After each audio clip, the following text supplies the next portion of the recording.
नमस्कार, मी पूनम शंखनाच्या विशेष कार्यक्रमामध्ये आपल्या सर्वांचे स्वागत करते। महाराष्ट्रात कोरोना महामारीची दुसरी लाट ही मृत्यूची लाट ठरली आहे। दररोज जाणाऱ्या माणसांच्या मृतदेहांची संख्या बघून प्रत्येकाच्या डोळ्याच्या कडा पाणावलेल्या आहेत। संवेदनशील मने उद्ध्वस्त होत आहेत। जिथे बोटावर मोजणाऱ्या मृतदेहांची चिता लागत होती तिथे दोन्ही हातांची आणि पायांची बोटे मोजावी लागत आहे। ती बोटे सुद्धा अपुरी पडू लागली आहेत। पहिली लाट तर शहरी भागात प्रभावित झाली होती, पण कोरोनाच्या सध्याच्या सुनामीने ग्रामीण भागालाही आपल्या कवेत घेतले आहे। हा कवा असा काही आहे की त्याचे दूरगामी परिणाम भविष्यात दिसणार आहेत। सर्वत्र नेमका हाच प्रकार घडतो आहे।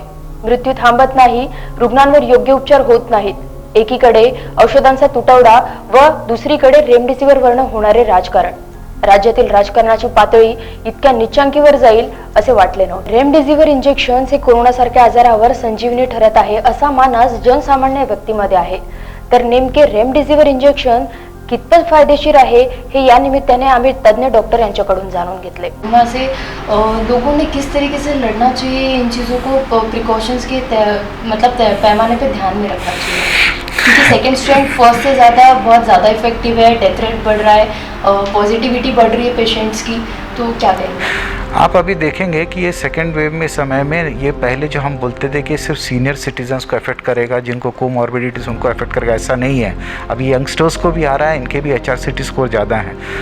अनफॉर्चुनेटली लोगों को ये नहीं समझ में आ रहा है कि ये जो बीमारी है ये प्रिवेंटेबल है, ये अवॉइड कर सकते हैं आप। इसमें सिंपल सॉल्यूशन है कि आप मास्क लगाएं और अपने हाथ हम सैनिटाइज्ड अपने चेहरे और नाक को बिना हाथ धोए साबुन से या सैनिटाइज किए हाथ ना लगाएं। इतने में ही ये बीमारी बंद हो सकती है। ये जो ब्रेक द चेन जो बोल रहे हैं ये सिर्फ इससे हो सकती है। इसके कारण यानी जो पेशेंट्स बीमार हो रहे हैं या तो उनके घर में किसी ने बीमारी लेके आए हैं, इसके कारण ही हो रहा है। अगर आपने रेगुलर अपना मास्क पहना और हैंड सैनिटाइज रखे और दिन में 2 बार स्टीम करें तो ये बीमारी के प्रकोप अपने आप ही कम हो सकता है। फिलहाल में जो रेमडेसिवीर का जितना मतलब बोल रहे हैं कि हमें रेमडेसिवीर चाहिए जी, तो ये एक ह्यूमन बॉडी पे कोरोना से लड़ने के लिए कितना इफेक्टिव है?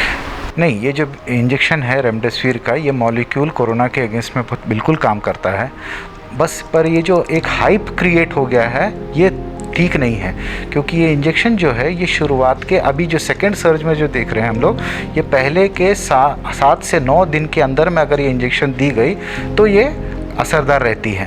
अभी आप देखेंगे कि अभी जो पेशेंट्स आ रहे हैं ये ऑलरेडी इन्होंने फ्लेविपिराविर का कोर्स किया रहता है। अभी के लोग ऐसे रहते हैं कि पहले RT-PCR हो गया, घर में होम आइसोलेशन करते हैं, गोली ले लेते हैं, और जब ये आ रहे हैं ये सेकेंड वेव जो हम जो बोलते हैं कि भैया 7 to 14 डेज़ के स्टेज में आ रहे हैं। 7 to 14 डेज़ में उनका जो ऑक्सीजन सैचुरेशन कम हो रहा है 10वें 11वें 12वें दिन में और HRCT स्कोर ज़्यादा रहा, उस समय इंजेक्शन रेमडेसिवीर असरदार नहीं रहती। और ये ग्रुप E एंड F जो कैटेगरी की इसमें है ये पर्टिकुलरली अगर 7 to 9 days first 7 to 9 days इसमें ही असरदार रहेगी। और लोगों की एक धारणा है कि अपनी टेस्ट के दिन काउंट करते हैं, ऐसा नहीं रहता है। जब पहला सिम्टम कुछ भी आया, चाहे वो बॉडी एक हो, चाहे वो सर्दी हो, चाहे वो बुखार हो, चाहे लूज मोशन हो, उस दिन से आपने वो डे कैलकुलेट करना चाहिए। सर फिलहाल में मतलब लोगों का ऐसा भी है जो होम आइसोलेटेड है, तो वो भी बोल रहे हैं कि हमें रेमडेसिवीर चाहिए without doctor prescription, without doctor guidance इस इंजेक्शन को लेना कितना गलत है और कितना सही है? होम आइसोलेशन के जो पेशेंट्स हैं जिनकी सैचुरेशन मेंटेन्ड है, जिन्होंने ओरल मेडिकेशंस पे हैं, उन्हें इंजेक्शन रेमडेसिवीर की बिल्कुल ज़रूरत नहीं है। प्रोटोकॉल के हिसाब से, टास्क फोर्स के गाइडलाइंस के हिसाब से ये क्लियर कट लिखा गया है, ये सिर्फ ग्रुप E और F कैटेगरी के पेशेंट्स के लिए है। इसके कुछ बहुत सारे सेट ऑफ गाइडलाइंस हैं, चाहे वो इन्फ्लेमेटरी मार्कर्स के हो, चाहे उसमें सैचुरेशन हाइपोक्सिया हो जहाँ पे ऑक्सीजन सैचुरेशन कम हो रहा हो, और वो भी 9 दिन से पहले होना चाहिए। यानी इसी कैटेगरी के पेशेंट्स के लिए इंजेक्शन रेमडेसिवीर फ़ायदेमंद रहेगा। फिलहाल में डॉक्टर्स को पता है कि रेमडेसिवीर का जो है वो मतलब क्वांटिटी कम आ रहा है सिटी में जी। रिसेंटली अप्रूव हुआ है कि हाईकोर्ट ने बोला है कि 10,000 रेमडेसिवीर नागपुर को प्रोवाइड कराओ। बट इतनी ऐसी थी कि डॉक्टर्स को पता रहने के बाद डॉक्टर प्रिस्क्राइब करके दे रहे हैं, जिसकी वजह से नॉर्मल पीपल जो है वो ब्लैक मार्केटिंग के शिकार होते जा रहे हैं और बड़े बड़े पैमाने पे वो पे करके वो इंजेक्शंस खरीद रहे हैं। अभी आप देखिए कि इसमें जो इश्यू कहाँ से आ रहा है, ये पब्लिक आज के तारीख में बहुत डिमांडिंग है। ट्रीटिंग डॉक्टर को पता है। एक तो ऐसा है, एमसीआई गाइडलाइंस के हिसाब से हमारा काम है पेशेंट को ट्रीट करना, हम जो प्रिस्क्राइब करते हैं वो दवाई पेशेंट को लाना। ये बात स्वाभाविक है कि आज के दौरान में जहाँ पे मिल नहीं रहा है, और अगर हमको सप्लाई, अभी हॉस्पिटल्स को सप्लाई कर रहे हैं, सप्लाईज अगर एडिक्वेट नहीं रहा तो इश्यू कहाँ आता है कि जो रिलेटिव सामने वाला बोलता है कि हमारे को सब आप इंजेक्शन नहीं दे सकते तो एटलीस्ट हमको प्रिस्क्रिप्शन दीजिए जो हम ट्राई करके लेके आएंगे। कहाँ से ट्राई करके लेके आएंगे ये बात भी बराबर है, बट एमसीआई गाइडलाइंस में कल अगर वो पेशेंट ने बोल दिया कि मुझे प्रिस्क्रिप्शन देना ये डॉक्टर का फ़र्ज़ था और वो नहीं दे रहा, तब हमें ये लीगल एक प्रॉब्लम आने वाला है जो डॉक्टर्स अभी फेस कर रहे हैं। डॉक्टरांनी सांगितल्याप्रमाणे रेमडेसिवीर ही इंजेक्शन रुग्णांवर किती प्रभावी आहे याबद्दलची माहिती आपल्याला मिळालीच आहे। अर्थात जनसामान्य स्वतःचा जीव अभावी जी उमेद मिळत आहे तिच्याकडे धाव घेत आहेत। मृत्यूच्या संख्येने स्मशानांनाही पाजरे फुटू लागले आहेत। स्मशानही स्वतःला विचारत आहेत, फुलांची माती झाली रे, फुलांची माती होत आहे, पण हे थांबणारे मृत्यू थांबवता आले नसते काय? थांबवता आले असते, पण आरोग्याच्याच आजारी अवस्थेत या माणसांच्या मृत्यूंना किंमत नाही।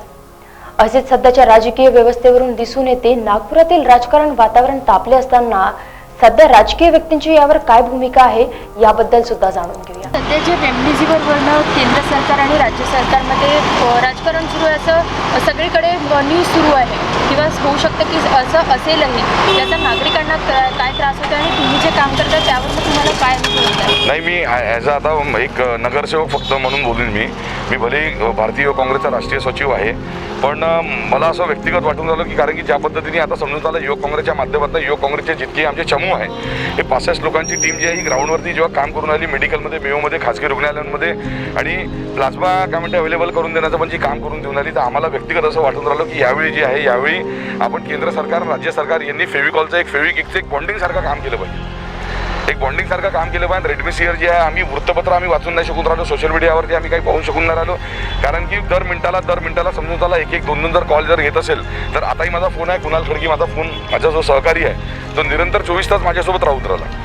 तर कुणाल खडकी जो आहे तर मला जर फोन आला तर कुणाल रिसिव्ह करतो, कधी हेमंतरावला तो रिसिव्ह करतो, निरंतर अशा पद्धतीने चालू आहे। आणि रेमडेसिवीरचं राजकारण जर आता आपण जर बघितलं ना तर रेमडेसिवीरच्या ह्याच्यामध्ये मला असं वाटून राहिलं की जिल्हाधिकाऱ्यांनी पण एक व्हिडिओ आपला अपलोड केला होता, तर तो आम्हाला ज्यांची कॉल येऊन राहिले की दादा आम्हाला रेमडेसिवीरचं इंजेक्शन पाहिजे, का आपलं ब्लॅकमध्ये राहिलं तरी चालेल, तर म्हटलं दादा आम्ही युथ काँग्रेसवाले आमच्याकडे ब्लॅकमध्ये वगैरे कुठल्या गोष्टी भेटत नाही, तर कृपया करून आम्ही त्यांना म्हणतो की व्हॉट्सअपवर मला मिस कॉल करा। 30,000 नंबर माझ्या व्हॉट्सअप मोबाईलमध्ये हँग होत राहते, म्हटलं मिस कॉल करा। मिस कॉल केल्यानंतर आम्ही जे आहे त्यांच्या कलेक्टर साहेबांची जी लिंक आहे त्यांचा जो व्हिडिओ आहे तो व्हिडिओ त्यांना हे करतो। कलेक्टर साहेबांनी सरळ सांगितलं आहे की डॉक्टर लोकांना कृपया करून त्यांना विनंती केली आहे की कुठल्याही पेशंटला जे आहे तुम्ही रेमडेसिवीरचं प्रिस्क्रिप्शन तुम्ही लिहून देऊ नका, कारण की आज जर आपण बघितलं 80-85 नागपूर शहरामध्ये जे कोविड-19 जे हॉस्पिटल जे आहे त्या हॉस्पिटल्समध्ये आता समजून चाललं, जसं आपलं सुश्रुत हॉस्पिटल आहे रामदास पेठमध्ये सेंटर पॉईंट हॉटेलच्या बाजूला, त्या सुश्रुत हॉस्पिटलमध्ये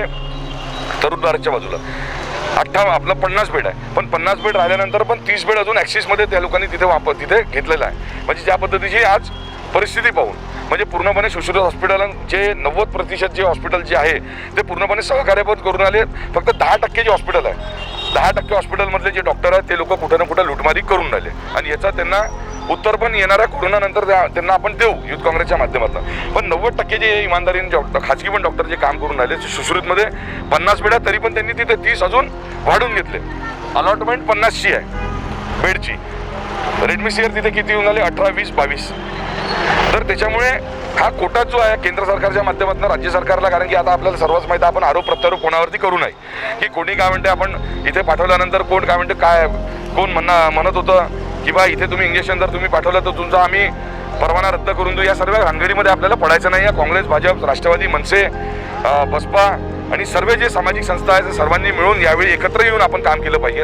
एकत्र येऊन जर काम करू, 2 दिवसापहिले नागपूर शहरामध्ये 113 लोकांच्या मृत्युमुखी पडले होते, आणि मृत्युमुखी पडल्यानंतर म्हणून राजकारण दूर ठेवलं पाहिजे। काँग्रेस, भाजपनी आता एक होऊन काय म्हणते, सर्वांनी महाविकास आघाडी आणि भाजपनी पण सुद्धा एक होऊन काम केलं पाहिजे, तेव्हा जाऊन आपण नागपूर शहरातल्या लोकांचे आपण प्राण आपण वाचू शकू। निव्वळ राजकारण सगळीकडे चालू आहे, मी व्यक्तिगत एक नगरसेवक म्हणून बोलून राहिलो, राष्ट्रीय सचिव युवक काँग्रेसचा म्हणून बोलून नाही राहिलो. मेहोची परिस्थिती जर आपण बघून राहिलो, मेहोमध्ये कालच काय म्हणते मी एक डेप्युटेशन आता तयार केलेलं आहे की बा इथे ज्या पद्धतीने कोविड-19ची जो ओपीडी आहे, लहान ओपीडी आहे, क्रॉस व्हेंटिलेशन होत नाही, डॉक्टर लोक बिचारे पीपी किट घालून राहते, अर्धा तास आपण ती पीपी किट घालू शकत नाही, डॉक्टर लोक 12-12 तास ती पीपी किट घालून राहिले. नागपूर शहरातले सन्माननीय नागरिकांना विनंती आहे की टेन्शन प्रत्येक जागेवर आहे, त्राही प्रत्येक जागेवरती माचलेली आहे, पण याच्यामध्ये आपण डॉक्टर लोकांना म्हणजे त्यांना पूर्णपणे आपण सहकार्य केलं पाहिजे. आणि इथे जर मी एक मुद्दा आपण आपल्यासमोर आपल्या माध्यमातून मांडून राहिलो की बा तो सन्माननीय आमच्या अमित देशमुख साहेबांपर्यंत पण गेला पण आम्ही मेल पण त्यांना केलं आणि 1 ते 2 दिवसात त्याची व्यवस्था पण होऊन जाईल. कोविड-19 मध्ये इथे आपण जे वार्ड आहे, जुना जो वार्ड आहे ओपीडीचा, तिथे 12 बेड आहे, 12. त्याच्यासमोर कॅज्युअलिटी आहे नवीन बिल्डिंग, तिथे 25 बेड आहे आणि तिथे सेंट्रल ऑक्सिजन सिस्टम पण आहे, central line pipeline oxygen system पण आहे आणि इथे जे आहे ते सिलेंडर्स आहे. तर 12 बेडवरती एका बेडवर 2-2, 3-3 पेशंट राहून आले, कारण की परिस्थिती आहे, ही वास्तविकता आहे, याला आपण हे करू शकत नहीं. कारण कि इथे जेव्हा पहले यहाँ पर 1% क्या बोलते हैं, अगर समझ लो पेशेंट अगर आते थे, आज 200% पेशेंट आ रहे हैं. डीन साहब की अगर समझ लो मम्मी 8 दिन पहले एक्सपायर्ड होने के बाद में डीन साहब पूरी तरीके से केवल ये को सैल्यूट करना चाहता हूँ मैं नागपुर शहर की ओर से कि वो बेचारा दिन रात वो आदमी फोन कर रहा है, सभी के फोन रिसीव भी कर रहा है. सागर पांडे भी यहाँ पर जो बहुत बढ़िया काम कर रहा है, सभी डीन सभी स्टाफ बहुत बेहतरीन तरीके से यहाँ पर काम कर रहे हैं. लेकिन हमने भी उनको सहकार्य करना चाहिए, क्योंकि एक चीज़ हमको भी मालूम है कि जिसके यहाँ का आदमी जाने के बाद में उसको कितना दुख होता है हमको भी पता है. पण विनंती कलेक्टर साहेबांना विभागीय आयुक्तांना आहे किंवा कॅज्युअलिटीमध्ये जिथे 25 बेड आहे तिथे 15 बेड ॲक्सेस अजून आपण लावू शकतो. 60 ते 70 पेशंट्सला आपण तिथे ठेवू शकतो. तिथे सेंट्रल पाईपलाईनच्या माध्यमातून आपण त्यांना ऑक्सिजनचा पुरवठा पण आपण त्यांना करू शकतो. तर जेणेकरून जे आहे डॉक्टर लोकांना पण प्रॉपर व्हेंटिलेशन भेटेल आणि जे रुग्ण आहेत त्यांना पण प्रॉपर व्हेंटिलेशन भेटेल. आणि जसं आपली सुरुवात जी झाली होती रेडमीशेअरवरनं, कारण की राजकारण सुरू नाही म्हणून या सर्व ज्या गोष्टी आपण बघून राहिलो त्या गोष्टी आपल्या समोर आम्ही मांडून राहिलो. या समोर मांडल्यानंतर हेच आहे की बा युथ काँग्रेसच्या माध्यमातून पण मदत केंद्र आपण आतमध्ये चालू केलेलं आहे. मेहोमध्ये जे नातेवाईक आहेत त्या पंडालमध्ये येऊन आम्हाला सांगतात की दादा आम्हाला इथे जेवायला नाही, कारण की हॉटेल्स वगैरे बंद आहे ना, किंवा बाहेर पण जर जेवायला जर गेलो तर क्वालिटी जेवणाची थोडी काही बरोबर आहे नाही. आणि कोविडचे जे पेशंट आहे त्यांच्या नातेवाईकांना, कारण की आपण जर कोविडचा जर पेशंट जर बघितला तो कोविड के पेशंट को उनका रिश्तेदार जो उठा के ही ला रहा है, तो कहीं ना कहीं पर अगर समझ लो 50% वो भी इन्फेक्टेड है, लेकिन लोग भी उनकी सेवा देने के लिए डर रहे हैं. तो मैं नागपुर वासियों से जो सामाजिक संस्था और बड़े बड़े नेता भी जो है उनसे भी विनंती करूंगा, ये डरने का समय नहीं है, आगे आना पड़ेगा. मौत कल नहीं, आज नहीं, कल भी लिखी है, तो इसलिए हमको आगे आना पड़ेगा और ये लोगों को हमको मदद करना पड़ेगा. क्योंकि हम लोग जो है, हम अगर राजकारण में समाजकारण में तो हमको खुद को भी जो है खुद को सिद्ध करना पड़ेगा कि हम लोग भी कोरोना योद्धा है करके सब लोग. इसलिए खाना भी यहाँ पर निरंतर यहाँ पर बांटना चालू है, मेडिकल में भी वहाँ पर बांटना चालू है, क्योंकि कोविड के जो रिश्तेदार है उनके लिए कोई आगे नहीं बढ़ रहा. इसलिए नागपुर के सभी लोगों से मैं विनती करना चाहूँगा कि आप लोग जो है आगे और ऐसे लोगों की मदद करो, पूरे नियम निकष पाल के, रूल्स एंड रेगुलेशन को पाल के. हीच एक विनंती आहे. आणि आपण जर बघितलं की मेडिकल में जो है, मेडिकल में 117 वेंटिलेटर और मेयो में जो 175 वेंटिलेटर है, लेकिन वहाँ पर भी मेयो के मेडिकल जो डीन जो है सुधीर गुप्ता जी, वो भी निरंतर वहाँ पर काम चालू है उनका. उसके बाद में यहाँ के भी जो डीन है केवलिया जी, उनका भी निरंतर यहाँ पर काम चालू है. यहाँ पर 175 वेंटिलेटर है, 650 बेड यहाँ पर है, 900 बेड वहाँ पर है. लेकिन यानी हो ये रहा है कि पेशेंट आने की संख्या इतनी ज़्यादा है क्योंकि हम लोग गलती कर रहे हैं. देखो ये हम लोगों की गलती है, ये जो गलती है हम लोगों की है. सरकार बोल रही है भैया घर में रहो, घर में नहीं रह रहे, पेशेंट तो बढ़ने ही वाले हैं, और उसका भुगतान एक गरीब को ही उसका भुगतान भुगतना पड़ रहा है. अच्छे लोग भी अभी यहाँ पर आना शुरू हो गए. क्यों? क्योंकि कहीं पर बेड अवेलेबल नहीं है. और मेरी प्राइवेट डॉक्टरों से भी हाथ जोड़ के विनती है, जो 10% प्राइवेट डॉक्टर, 90% नहीं, 90% प्राइवेट डॉक्टर अच्छा भी काम कर रहे हैं, लेकिन 10% प्राइवेट जो डॉक्टर है, ये डॉक्टर जो है पूरी तरीके से इनकी लूट चालू है, पूरी तरीके से. तो कहीं ना कहीं पर उनसे मेरी हाथ जोड़ के विनती है कि हम लोग जो है एक मानवता के धर्म से, इंसानियत के धर्म से जो है हम लोगों ने लोगों की इस बार हमने सेवा करनी चाहिए. बड़े बड़े बंगले, बड़े बड़े ज़मीनें, बड़ी बड़ी होटलें बाद में हम खड़ी करेंगे जो मरीजों के पेशेंट के पैसे से है. और महानगर पालिका के भी मैं आरोप प्रत्यारोप करूंगा नहीं, महानगर पालिका भी ठीक ठाक अच्छा काम कर रही है. सभी भारतीय जनता पार्टी के भी नगर सेवक अच्छे काम कर रहे हैं, आमदार भी अच्छे काम कर रहे हैं, खासदार भी अच्छे काम कर रहे होंगे, नाना पटोले जी का काम अच्छा चालू है, गडकरी साहब का भी काम अच्छा चालू है. आरोप प्रत्यारोप करने का टाइम नहीं है. इस समय सब लोग एक हो और एक होके नागपुर के लोगों की जान बचाओ. यही मैं आपसे, आपके माध्यम से मैं कहना चाहता हूँ. विरोधी पक्ष का क्या इसमें इन्वॉल्वमेंट है ऐसा आपको लगता है? देखिए, आपका प्रश्न जो है मानव के जीवन से जुड़ा हुआ है. सरकार किसी की भी हो, जनता भारत के हैं, और जिस तरीके के अखबार की न्यूज और सारी चीजें आ रही हैं, इनको देखने के बाद ऐसा लग रहा है कि सेंट्रल गवर्नमेंट को जनता की चिंता नहीं है, जनता के जान की चिंता नहीं है। और वो यहाँ पर जो आदरणीय शरद चंद्र जी पवार साहब की मेहनत से जो सरकार बन गई है, एन केन प्रकेन उसे गिराने की साजिश करनी है ताकि जनता में असंतोष फैले। और जब जनता पूरी बातों को जानती नहीं है, जब पूरी बातों को जान भी जाती है, तो हमारे देश की राजनीतिक चाल जो है जनता को लड़ाने का काम करती है। मेरा मानना है कि जनता के जान बचाने के समय में राजनीति नहीं करनी चाहिए। और हमारी सरकार के जहां तक सूचना के मुताबिक हमारी मुख्यमंत्री, महाराष्ट्र के मुख्यमंत्री ने जिस तरीके से पीएमओ हाउस में बात करने की कोशिश की और वहां से कोई रिप्लाई नहीं मिला, तो ये सारी चीजें इस बात की तरफ इशारा करती हैं कि सेंट्रल महाराष्ट्र में अफरा तफरी फैलाना चाहता है।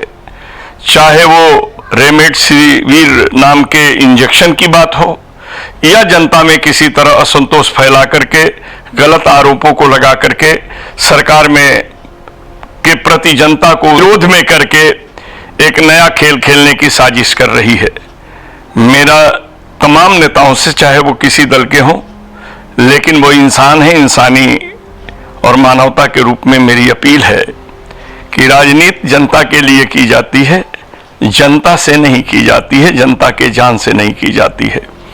जब जनता जीवित रहेगी तभी हमारी राजनीति भी रहेगी। इसलिए जनता का जान बचाने के लिए सरकारों को आपसी तलखियों को मिटाकर जन सेवा की भावना से काम करना चाहिए। पर विरोधी पक्ष वालों का ऐसा मानना है और ऐसा बोलना है कि वो महाराष्ट्र की जनता के लिए और नागपुर की जनता के लिए पूरी कोशिश कर रहे हैं, तो उसके ऊपर आप क्या कहेंगे? देखिए, एक बात आपको बता दूं, हमारे देश के अंदर नहीं, हर जगह आजकल एक चीज आ गई है कि मन में कुछ और हम रखते हैं, मुख पर कुछ और रखते हैं। आदमी बात करने के लिए जनहित की बात करता है, लेकिन जनता के शोषण की भावना को पहले से ही दिल में बनाकर रखता है। हमारे यहाँ जो विरोधी पक्ष है, जिसे आप अपोजिशन कहते हैं, विरोधी पक्ष कहते हैं, और विरोधी पक्ष के नेता हैं, इनके पीछे, इनके सामने में ये नहीं दिखाई देता है कि महाराष्ट्र का विकास हो या महाराष्ट्र की जनता की रक्षा हो या उनके हितों को हम ठीक ढंग से सजो सकें। उनको तो ये लगता है कि हम किसी भी तरह सत्ता में आए और जो सत्ता में बैठे हैं उन्हें बदनाम करें, उनको इतना परेशान करें कि ये सरकार धाराशायी हो जाए, गिर जाए। तो मेरा तो अपना मानना ये है कि विरोधी दल और सत्ता पक्ष, यहां कुछ नहीं होना चाहिए। सत्ता, सरकार और विरोधी, ये सबको मिलकर आए हुए कोरोना के इस विपत में जनता की रक्षा के लिए जात पात, भेदभाव, तमाम चीजों को मिटाकर मानव बनकर के सेवा करने का काम करना चाहिए। कोरोनावर लस आली तेव्हा सर्वांनी सुटकेचा निश्वास घेतला होता, मात्र मोठ्या उपाययोजना करूनही श्वासांवर श्वास कोंडला जात आहे। लोक खाटांसाठी रांगेत आहे, ऑक्सिजन व्हेंटिलेटरसाठी तडफडत आहेत। एका खाटेवर 2-2 रुग्णांवर उपचार करावे लागत आहेत। अँब्युलन्स अभावी माणसं मरत आहेत। अगोदरच जिथे रुग्णालय आहेत तिथे डॉक्टर नाही आणि जिथे डॉक्टर आहे तिथे वैद्यकीय सुविधांचा अभाव आहे। लोकसंख्येच्या तुलनेत आरोग्याच्या सुविधा नाही, तिथे आरोग्याची आणीबाणी निर्माण होणार नाही तर काय? हजारो बळी जात आहेत, पण अजूनही देशात आरोग्य आणीबाणी नाही। याला काय म्हणावे? आमच्या राजकारण्यांना रस्ते, पूल बांधले, सभागृह बांधले की विकास झाल्याचे दिव्य स्वप्न पडते, पण जिथे माणसांच्याच आरोग्याची किंमत राहत नाही तिथल्या राजकारणाचे विकास मूल्य हे शून्य ठरत नाही काय? संकटांच्या काळरात्रीतही राजकारण आणि केवळ राजकारणच दिसून येत असेल तर काळ कोणालाही माफ करणार नाही। अशा वेळेला समाजात कार्यरत राहणाऱ्या सामाजिक कार्यकर्त्यांची या परिस्थितीवर काय प्रतिक्रिया आहे हे सुद्धा बघून घेऊया। काळा बाजार किंवा जे काही राजकारण सुरू आहे त्यावर आपली एक सामाजिक कार्यकर्ता म्हणून काय प्रतिक्रिया आहे? नमस्कार, मी नूतन रेवतकर, सामाजिक कार्यकर्ता। सध्या नागपूरची परिस्थिती अत्यंत वेदनादायी आहे। नागपूर शहराची परिस्थिती इतकी भयंकर झालेली आहे की अनेक रुग्ण, कोविडचे रुग्ण बेडसाठी तडफडत आहे. काही रुग्ण तर रस्त्यात जीव सोडत आहे, कोणाला बेड मिळत नाही आहे.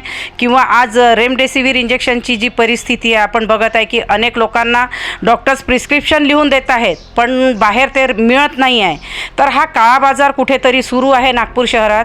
आणि नुकतीच नागपूर शहरातील पोलिसांनी कारवाई केलेली आहे व जवळपास 15 लोकांना अटक देखील झालेली आहे की त्यांनी जे मृताच्या टाळूवरची लोणी खाण्याचे जे प्रकार सुरू आहे सध्या, जिवंत व्यक्ती ज्याला रेमडेसिवीरची गरज आहे त्याला न देता ती चोरून बाहेर नेऊन अधिक किमतीमध्ये विकणे, हा प्रकारसुद्धा इथे सुरू आहे.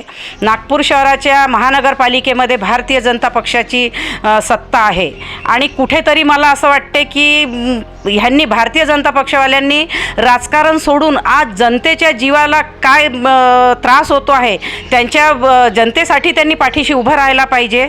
आज दोन पक्ष आपसात एकामेकावर जे ताशेरे ओढतायत, एकामेकावर जे आरोप प्रत्यारोप करतायत ते सर्व चुकीचं आहे. ही नागपूरची जनता बघत आहे.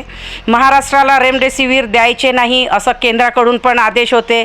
नुकतंच आपण बघितलं 2 दिवसापूर्वी 50,000 रेमडेसिवीरचा साठा होता आणि त्या व्यक्तीला जेव्हा पोलिसांनी पकडून नेलं तर तिथे हे विरोधी पक्षनेते जाऊन तिथे शासनाच्या कामामध्ये अडथळा निर्माण करतात. तर हे चुकीचं आहे.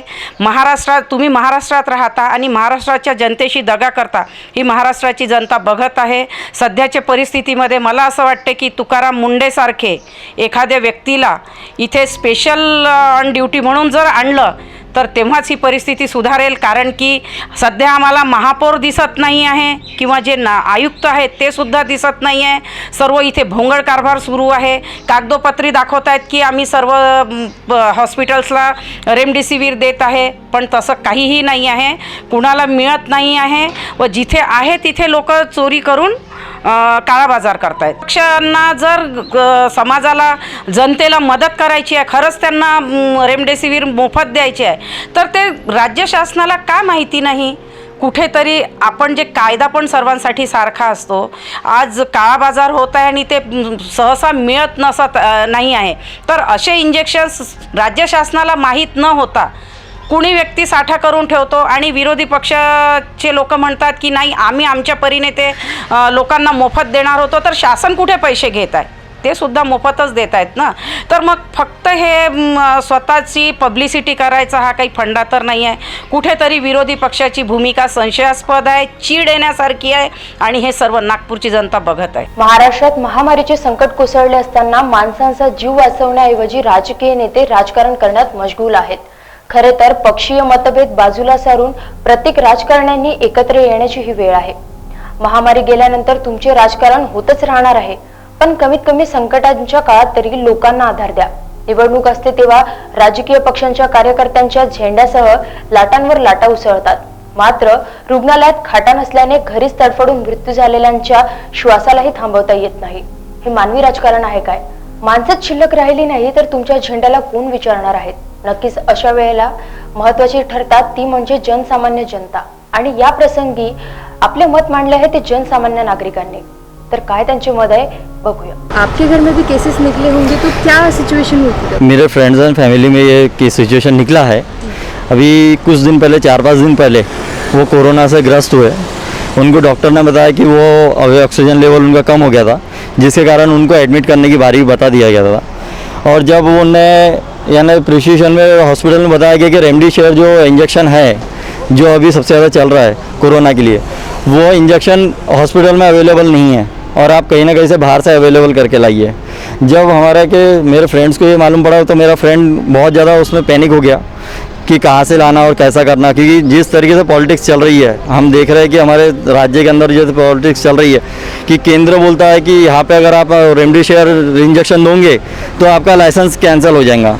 यहाँ पे राज्य सरकार बोल रही है कि हमारे को रेमडेसिवीर इंजेक्शन दो. जो केंद्र सरकार और राज्य सरकार की जिसमें जो लड़ाई तामझाम चल रहा है उसके कारण एक पेशेंट की जो हालत हो रही है और वो पेशेंट अपनी ज़िंदगी से खेल रहा है. वो कारण से ही मेरा जो फ्रेंड था वो उसने पता लगाया कि कहीं काला बाज़ार में या ब्लैक मार्केट में कहीं मिल रहा होगा तो उसने पता लगाने की कोशिश किया. जब उसने पता लगाने की कोशिश किया तो किसी बंदे ने उसको एक तीसरे पर्सन का नाम बताया जो कि उस इंजेक्शन का पर इंजेक्शन उसने 15,000 रुपये के रेट से उसने उस इंजेक्शन को ख़रीदा। अब उसने उस इंजेक्शन को 4 इंजेक्शन खरीद लिया, पर जब 4 इंजेक्शन लेने के बाद वो पहुंचा तो 4 इंजेक्शन तो डॉक्टर ने लगा दिया, पर उसके बाद में डॉक्टर ने वापस से प्रेशराइज़ किया कि और 2 इंजेक्शन आपको लगाना है, जो कि वो पॉसिबल नहीं हो पा रहा था। आज वो पेशेंट के अभी भी हॉस्पिटल में एडमिट है क्योंकि वो 2 इंजेक्शन के कारण अड़े हुए हैं, जिसके कारण ये कहीं ना कहीं बहुत बड़ा स्कैम या कुछ बोला जाए तो एक हॉस्पिटल में भी आम आदमी जाने से कतरा रहा है। और मेडिकल और मेयो के हॉस्पिटल की हमें भी मालूम है कि वहाँ पे रोड पे आज पेशेंट पड़े हैं, उनको ऑक्सीजन तक नहीं मिल रहा है। प्राइवेट हॉस्पिटल के अंदर में ऐसा है कि अगर आपके पास पैसा है तो आपके पास में वहाँ पे जा सकते हैं, वरना वहाँ पे भी हालत नहीं दे ले रहे। इस कारण से जो जनता है, जो लोग हैं, आज मेरे फ्रेंड की जो फैमिली थी आज वो जितनी डिस्टर्ब हो गई कि उसने मांग के कहीं ना कहीं तो उधारी जमा करके आज वो कर रहा है। कहीं ना कहीं ये जो चिंताजनक बात है, इसके ऊपर मैं चाहूँगा कि केंद्र सरकार ने और राज्य सरकार ने या नागपुर महानगर पालिका ने इसके ऊपर ध्यान देना चाहिए कि यहाँ पे क्या चीज़ की कमी हो रही है और कैसे इसको पूरा किया जाए। आज जिस तरीके से ये जो अभी स्कीमें चल रही है, रोड बनाना, ये सब चीज़ कर रहे हैं, ये चीज़ कहीं ना कहीं रोके। और ये जो उसका फंड है, ये फंड कहीं ना कहीं अगर आप कोरोना के इसमें लेंगे तो कहीं ना कहीं एक अच्छा इसका रास्ता निकल के आएगा। मेरा नाम शरू निमजे है, मैं एक सोशल वर्कर हूँ नागपुर के लिए। और मुझे ये कहना है, जो अभी कोरोना काल में जो स्थिति चल रही है तो उसके लिए जो रेमडेसिविर जो इंजेक्शन अभी हो रहा है, तो केंद्र सरकार से और राज्य सरकार से ये चाहती हूँ, शॉर्टेज की जो जारी है तो ये सब चीज़ें जनता को बहुत ज़्यादा परेशानी हो रही है। तो मैं ये चाहती हूँ कि ज़्यादा से ज़्यादा बेड अवेलेबिलिटी और रेमडेसिविर इंजेक्शन केंद्र सरकार और राज्य सरकार मतलब अवेलेबिलिटी करके देगी। इससे ज़्यादा मतलब मेरे हस्बैंड जो है डागा में आज OT असिस्टेंट है, उन्होंने 3-4 महीने से कोरोना वार्ड में ये दे रहे हैं, सेवा दे रहे हैं। तो ये सब चीज़ों का हमें भी बहुत परेशानी होती है, क्योंकि मुझे एक छोटी बच्ची है, 24 घंटों जब भी फ़ोन आया जाना पड़ता है। फिर इसके बाद रेमडेसिविर जो है, इसके बारे में मैं कुछ 2 शब्द बोलना चाहती हूँ कि रेमडेसिविर जो इंजेक्शन है इसके लिए काफ़ी तकलीफ जा रही है। तो जो भी प्राइस में आ रही है तो कृपया करें कि इसका जो काला घोटाला हो रहा है वो बंद होना चाहिए, क्योंकि जनता को जो परेशानी हो रही है तो इससे क्या है कि मतलब जनता को कुछ लोग मर रहे हैं, बेजुबान बेड नहीं है, सब चीज़ें हैं। तो ये सब हाहाकार जो है मच गया है, वो थोड़ा सा शांत होना चाहिए, सहयोग करें, राजकारण नहीं होना चाहिए। राजकारण बाद में भी कर सकते हैं, सब एक में एक मिल के लोगों की जान बचाना जरुरी है। देशात सर्वाधिक प्रभावित राज्य महाराष्ट्र आहे, पण याच राज्यात रुग्णालयातील माणसं श्वासासाठी धडपडत आहेत, औषधोपचारासाठी धडपडत आहेत।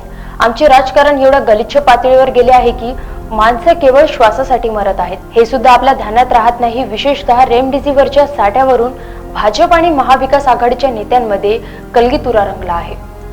तर नक्कीच येणाऱ्या काळामध्ये हे राजकारण संपून प्रत्येक नेता हा आपल्या जनतेसाठी विचार करेल अशी अपेक्षा करायला हरकत नाही।